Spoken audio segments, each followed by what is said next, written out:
I just met with the production company. It went swimmingly. So he's like, I don't believe any of this shit. I'm like, perfect. I'm like, look at me as crazy or something like that. But it's just, you're gonna make the movie. He's like, yeah, I'll make the movie, no problem. I'm like, yeah, this is exactly what I need.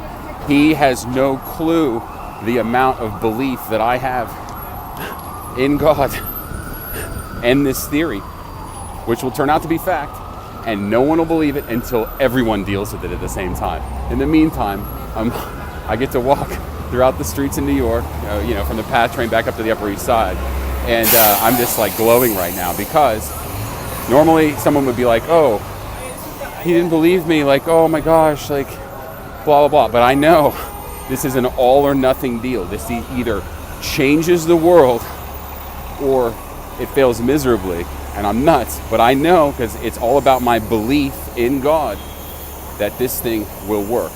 So I made my move by meeting with the production company. Technically today was actually a little bit more interesting than that. I started out in the morning after the podcast gentleman said, we're not gonna air the podcast. And I was thinking about it, I was like, the podcast, it was sort of a nice beginning attempt, but it was a little bit it wasn't soft enough. And it was kind of bothering me. I was like, man, I should soften that message a little bit. But anyway, so he said, yeah, I'm not gonna be able to do it, because I told him the reason that I think his family all got the flu is because he was arguing for the existence of aliens publicly on the podcast, and he didn't like that. He's like, no, we can't do this. I was like, all right, fine. He's like, takes medication, blah, blah, blah. He's like, yeah, whatever. But anyway, so he emails me this morning again saying that he thought that I was deceptive about something. He's saying that when I first emailed him, that I listened to all 4 of his podcasts, when actually I listened to 3 of them. And on the interview I said, well, yeah, I didn't really listen to the 4th. What I meant was I did listen to the 4th one, but I only listened to bits and pieces of it because it was kind of the same stuff as the first 3. And I realized everyone was flirting with getting this message right, but no one actually delivered it. So when I got to the 4th one, I started to listen to it. I was like, oh, this is the same as the other 3. So I skipped around a little bit, and then I just didn't listen to it all.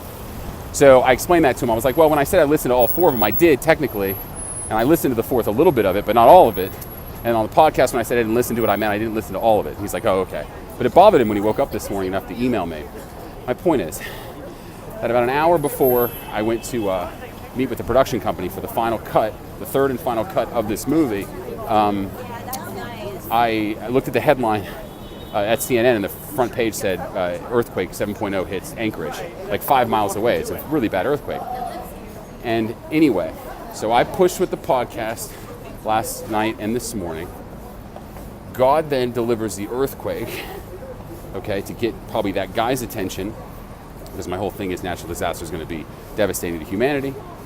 At the same time, it happens an hour or two before I meet with the production company, so it gives me one more point to mention with him. So it's sort of like, it's that earthquake helps twofold, and then anyone else that I've spoken to about this, it sort of eats away at him a little bit more.